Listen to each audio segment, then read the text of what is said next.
Welcome to MR భక్తి TV. నేను మీ Naveen. August 11వ తారీఖు మంగళవారం మాస శివరాత్రి అయితే వచ్చింది. ఆ పరమశివుని అనుగ్రహం పొందాలి అని అంటే మాస శివరాత్రి రోజు ఎలాంటి పూజా విధానం చేయాలి గురువుగారిని అడిగి తెలుసుకుందాం. ప్రస్తుతం మనతో వచ్చేసి ప్రముఖ జ్యోతిష పండితులు నందిభట్ల గారు ఉన్నారు. గురుగారు నమస్కారం. వాగర్థావివ సంపృక్తౌ వాగర్థ ప్రతిపత్తయే జగతః పితరౌ వందే పార్వతీ పరమేశ్వరౌ ఆదిత్యాయ చ సోమాయ మంగళాయ బుధాయ చ గురుశుక్రశనిభ్యశ్చ రాహవే కేతవే నమః. శృంగేరి జగద్గురు పీఠాధిపతులకి కంచి పీఠాధిపతులకి నమస్కారములు తెలియజేసుకుంటూ కార్యక్రమాన్ని ప్రారంభిద్దాం. గురువుగారు, మాస శివరాత్రి, సో అసలు ఆ పరమశివుని అనుగ్రహం కలగాలి అని అంటే ఏ విధంగా ఏంటి అనేది మనం లాస్ట్ మంత్ అంటే మాస శివరాత్రి అంటేనే నాకు జూలై 13వ తారీఖు గుర్తుకు వస్తూ ఉంటుంది. ఎందుకంటే అంతమంది జనాలు గుళ్ళకి వెళ్ళారు. అక్కడ నేను కూడా వెళ్ళినప్పుడు మా గురువు గారు చెప్పారు, నందిభట్ల గారు కాబట్టి మేము వచ్చామని చెప్పేసి ఎంతోమంది చెప్పారు నాతోటి. నిజంగానైనా ఆ రోజు మాత్రం తెలుగు వాళ్ళు 2 రాష్ట్రాల్లో అన్ని శివాలయాలు కిటకిటలాడిపోయి. అంటే ఒక చిన్న ఇన్ఫర్మేషన్ మేరుతంత్రంలో రాసి ఉంది, ఒక చిన్న ఎక్కడో ఒక మూలన. దాని ప్రభావం చాలా కొద్ది మొత్తంలోనే చెప్పారు, కానీ అనంతమైన ఫలితం వచ్చేటువంటిది. ఆ రోజు గురించి ప్రపంచవ్యాప్తంగా అందరికీ తెలియచేయాలి, అందరూ వినియోగించుకోవాలి ఈ చిన్న దాన్ని అని చెప్పి చెప్పడం, కోట్ల మంది అనుసరించి శివరాత్రికి ఎంతగా అయితే పూజ చేసుకొని అంత పవిత్రంగా ఉంటారో ఆ రోజంతా ఊరా వాడ కదిలి వచ్చి దేవాలయాలన్నీ కిటకిటలాడిపోయాయి. మళ్ళీ ఇప్పుడు మనకు ఆగస్టు 11వ తారీఖు వచ్చింది గురూజీ, కానీ ఏంటంటే మంగళవారం వచ్చింది. పోయినసారి సోమవారం ఆరుద్ర నక్షత్రం మాస శివరాత్రి. ఇప్పుడు వచ్చేసేసి ఆరుద్ర నక్షత్రం ముందు రోజు వచ్చింది, తర్వాత వచ్చేసి ఇప్పుడు మనకి మంగళవారం అయింది. అంటే మాస శివరాత్రి ప్రధానంగా ఈ మంగళవారానికి ఉన్నటువంటి ప్రత్యేకత తెలియజేస్తాను ఆయన. అంటే మనకు చతుర్దశి తిథి ప్రదోషకాలం వ్యాప్తమై ఉన్నప్పుడు బహుళపక్షంలో చతుర్దశి తిథి ప్రదోషకాలానికి ఉంటే అది మాస శివరాత్రిగా చెప్పబడి ఉంది. అయితే శివరాత్రికి మాత్రం ఒక లక్షణం ఏంటంటే చతుర్దశి మొత్తం నిషీధి సమయం వరకు వ్యాప్తమై ఉండాలి. అంటే నిషీధి సమయం అంటే రాత్రి 10:30 నుంచి 2:30 మధ్యకాలం. ఎక్కువ కాలం వ్యాప్తమై ఉంటే అప్పుడు అది మహాశివరాత్రి అవుతుంది. అది మాఘమాసంలో మాత్రమే అలా కలుగుతుంది. కానీ ప్రత్యేకించి ఈ యొక్క ఆషాఢ మాసంలో మాఘ కృష్ణపక్ష చతుర్దశి ఏదైతే ఉందో ఈ యొక్క 11వ తారీఖు రోజున రాత్రి 1:52 వరకు కూడా ఈ యొక్క చతుర్దశి తిథి ఆవరించి ఉంది. కాబట్టి మహాశివరాత్రిని ఏ విధంగానైతే లెక్కగట్టి మహాశివరాత్రిగా మనం నిర్ణయిస్తామో అటువంటి సమానమైనటువంటి బలము కలిగినటువంటిది ఈ రోజు. ఎందుకంటే చతుర్దశి తిథి ప్రదోషకాలం కంటే కూడా నిశీ సమయానికి వ్యాప్తి చెంది ఉంది. పైగా ఈ రోజున కృష్ణ అంగారక చతుర్దశి కూడా అవ్వడం చాలా విశేషమైనటువంటిది. ఉదయం 10 గంటల వరకు కూడాను పునరుసు నక్షత్రం ఉన్నది, తదనంతరం పుష్యమి నక్షత్రం వస్తుంది.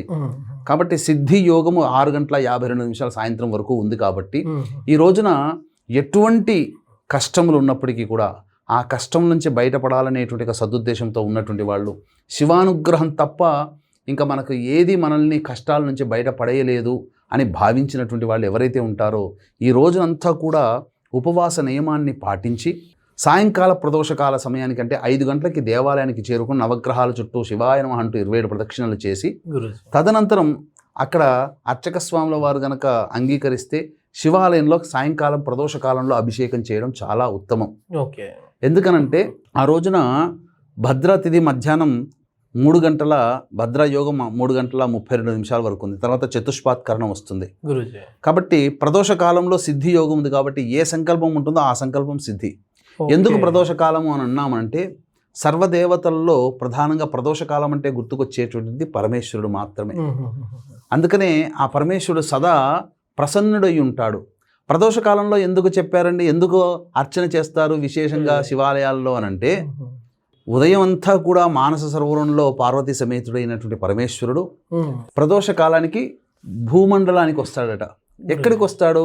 శ్రీశైల క్షేత్రానికి వస్తాడు. కాబట్టి ఇక్కడ ఉన్నటువంటి విశేషం ఏంటంటే ఆ ప్రదోష కాలంలో ఆయన వచ్చే సమయంలో ఎవరైతే ఆయన్ని అర్చిస్తాడో పార్వతీ పరమేశ్వరులు ఇద్దరు వరాలు ఇస్తారట. ఎందుకంటే ఒక్కడే రాడు, వృషభారూఢుడై వృషభ వాహనాన్ని ఎక్కి పార్వతీ సమేతముగా ఈ భూమండలానికి వస్తాడు. ఈ వచ్చిన సందర్భంలో ప్రత్యక్షంగా ఎవరైతే అభిషేకం కానీ అర్చన కానీ ఆయన గురించి పాటుపడుతుంటారో వాళ్ళకి వరాల జల్లు ప్రసాదిస్తాడు. అందుకనే ప్రదోషకాల సమయంలో ఎటువంటి పనులు చేయకూడదు, కటింగ్ చేసుకోకూడదు, అలాగే సిగరెట్లు తాగకూడదు, మద్యపానం చేయకూడదు, భోజనం చేయకూడదు, ఓకే దాంపత్యం పనికిరాదు, ఇంటి ముందర గడప కుందర కూర్చోకూడదు. ఓకే చాలా మంది సూర్యాస్తమయం ఇవ్వగానే కూర్చున్నారంటే పెద్దవాళ్ళు లేపేస్తారమ్మా, రాత్రి చీకటి పడుతుంది, లే లే లే అని లేపేస్తుంటారు. ఓకే ఎందుకంటే దీనికి కారణం ప్రదోష కాల సమయంలో లక్ష్మి వచ్చేటువంటి వేళ, దేవతానుగ్రహం ఇంట్లోకి వచ్చేటువంటి వేళ అడ్డుగా కూర్చోకూడదు. అంటే సాయంత్రము 6:30 నుంచి సూర్యాస్తమయానికి 45 నిమిషాల ముందు, సూర్యాస్తమయం తర్వాత 45 నిమిషాలు, ఓకే మొత్తం కలిపి గంటన్నర, మాక్సిమం 2 గంటల వరకు ప్రదోష కాల సమయం చెప్పబడి ఉంది. ఓకే గురూజీ. రమారమి లెక్కేసుకుంటే క్యాలెండర్లో కనబడుతుంది సూర్యాస్తమయం అని, దానికంటే గంట ముందు తర్వాత గంట లెక్కేసుకుంటే సరిపోయాయి. ఓకే అది ప్రదోషకాల సమయం. ఆ సమయంలో దేవతారాధన, ఆ ఇంట్లో దీపారాధన అప్పుడు ప్రదోషకాలంలో చెప్తారు. ఓకే ఇది చెప్తే వినరని, దరిద్రం వస్తుంది, లక్ష్మి ఉండదు అని చెప్పి దీపారాధన అప్పుడు చేస్తారు. ప్రదోషకాలంలో చీపురు ఊడవకూడదు దాటిన తర్వాత, అందుకే చీకటి పడక ముందే ఊడుస్తారు ఇంట్లో పెద్దవాళ్ళు. ఇవన్నీ కూడా శుభమైనటువంటి లక్ష్మీగ్రహ సంకేతాలు.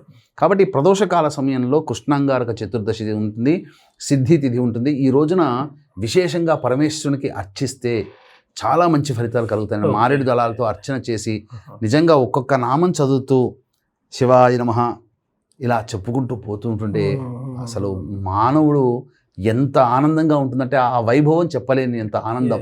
కాబట్టి ఎక్కడ శివాలయంలోనైనా కానీ అర్చన చేయవచ్చు, అభిషేకం చేసుకుంటే చాలా మంచిది. అవకాశం ఉంటే ఆ రోజున 11వ తారీఖు రోజున శివుడి ఆత్మలింగం ఉన్నటువంటి క్షేత్రం గోకర్ణ క్షేత్రం. గోకర్ణ క్షేత్రంలో సాయంకాలం 6 గంటలకి ఈ సంబంధించినటువంటి ప్రదోష కాలంలో అర్చన అనేటువంటిది, అభిషేకం అర్చన అనేటువంటిది చేయించడం జరుగుతుంది. అవకాశం ఉన్నటువంటి వాళ్ళు స్క్రీన్పై కనిపిస్తున్న నెంబర్కి సాయంకాలం 5 గంటల లోపల గోత్రనామాదులు నమోదు చేసుకోవచ్చు. గోకర్ణ క్షేత్రంలో జరిగేటువంటిది. అలాగే మేష, మిథున, కర్కాటక, సింహ, తుల, వృశ్చిక, ధనస్సు, మకర, మీన రాశుల్లో జన్మించినటువంటి వారికి గ్రహదోష అనేటువంటిది ఉంది. 12వ తారీఖు రోజున సూర్యగ్రహణం ఏర్పడుతుంది. భారతదేశంలో కనిపించదు, కానీ దాని యొక్క ప్రభావం ఉంటుంది. ఆచారాల నియమాలు పాటించాల్సిన పని లేదు. కానీ చెప్పిన రాశుల వారికి మాత్రం కొంత ఇబ్బందికర పరిస్థితులు ఉంటాయి. కాబట్టి 12వ తారీఖు రోజున రాత్రి 8 గంటలకి కుక్కి సుబ్రహ్మణ్య క్షేత్రంలో ఈ గ్రహణదోష నివారణ పూజలు అనేటివి ప్రారంభమవుతాయి. అలాగే ఎలాగో సుబ్రహ్మణ్య క్షేత్రంలో కాబట్టి సర్పదోషము, కాలసర్పదోషము, వివాహ దోషాలు, ఆర్థికపరము, సొంత ఇంటి కళ, దాంపత్య సమస్యలు, సంతాన సమస్యల నివారణకి ఈ సంబంధించినటువంటి పూజా హోమాది కార్యక్రమాలు, శనిదోష నివారణ పూజలు, హోమాలు జరిపించి కరుంగలి మాల ఇవ్వడం జరుగుతుంది. అవకాశం ఉన్నటువంటి వాళ్ళు 12వ తారీఖు రోజున రాత్రి 8 గంటల లోపల మీరు గోత్రనామాదులు కనిపించే నెంబర్కి కాంటాక్ట్ చేసి నమోదు చేసుకోవచ్చు. ఎలాంటి పుష్పాలతో అర్చన చేస్తే శివునికి ప్రత్యేకించి ఆయన అనుగ్రహం తొందరగా పొందుతాం గురుజీ? ప్రధానంగా పుష్పార్చనకి చాలా ఇష్టమైనటువంటిది పరమేశ్వరుడికి బిల్వపత్ర అర్చన చేస్తాం. చేస్తే లక్ష్మీ ప్రాప్తి కలుగుతుంది. ఎందుకంటే లక్ష్మీదేవి స్వరూపము మారేడు దళాలు. కాబట్టి మారేడు దళాలతో అర్చిస్తే, డబ్బుతో అర్చించలేం కదా. అంటే ఈశ్వరుడికి ఉన్నటువంటి ఒక గొప్ప గుణం ఏంటంటే నవీన్ గారు, మనం ఏ పదార్థముతో మనం ఆయన్ని సంకల్పం చేసి అర్చిస్తే ఆ పదార్థానికి 1000 రెట్ల ఫలితాన్ని మనకి ఇస్తాడు. డబ్బును అర్చిస్తే మనకు డబ్బు కావు, మనకు 1000 రెట్ల డబ్బు. అందుకనే డబ్బు రూపంలో మనం చేయలేం. కాబట్టి లక్ష్మీ స్వరూపమైనటువంటి మారేడు దళాల రూపంలో స్వామిని అర్చిస్తే చాలా విశేషమైన ఫలితం. తుమ్మి పుష్పాలు అని దొరుకుతాయి. అది పల్లెటూరులో గట్ల వెంబడి దొరుకుతుంది. తుమ్మి కూర అని తింటారు. ఆ తుమ్మి పుష్పముతో కనుక అర్చిస్తే 1,000,000 పుష్పాలతో అర్చించినటువంటి పుణ్య ఫలితం ఒక్క పుష్పం వల్ల కలుగుతుంది. అలాగే ఈ సంబంధించినటువంటి జిల్లేడు పుష్పాలు, ఎర్ర జిల్లేడు పుష్పాల వలన ఉద్యోగ సమస్యలు దూరం అవుతాయి. తెల్ల జిల్లేడు పుష్పాలతో చేస్తే ఆటంకాలు నివారణ అవుతాయి. గరికతో అర్చించినా చాలు. అలాగే ఈ సంబంధించినటువంటి గన్నేరు పూలు, మల్లెపూలతో అర్చిస్తే వివాహ దాంపత్య సమస్యలు తీరిపోతాయి. ఇలా శనిదోష నివారణకి నల్ల కలువ పుష్పాలు, నీలి చామంతి, నీలి శంకు పుష్పాలతో అర్చిస్తే శనిదోష నివారణలు అవుతాయి. ముఖ్యంగా ఆ స్వామికి నువ్వులతో గనక అర్చిస్తే కర్మదోషాలు తొలగిపోతాయి నాయన.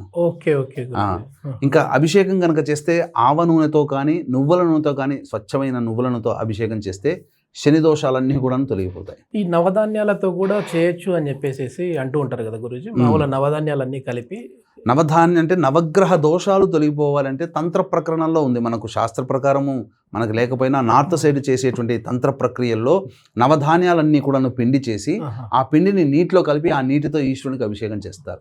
విభూతి కలిపిన నీటితో ఈశ్వరునికి అభిషేకం చేస్తారు. చాలా విశేషమైనటువంటి ఫలితం. ఓకే గురూజీ, చాలా మంచి విశేషాలు అయితే తెలియజేశారు గురూజీ. ధన్యవాదాలు. సర్వం శ్రీ ఉమామహేశ్వర పరబ్రహ్మార్పణమస్తు.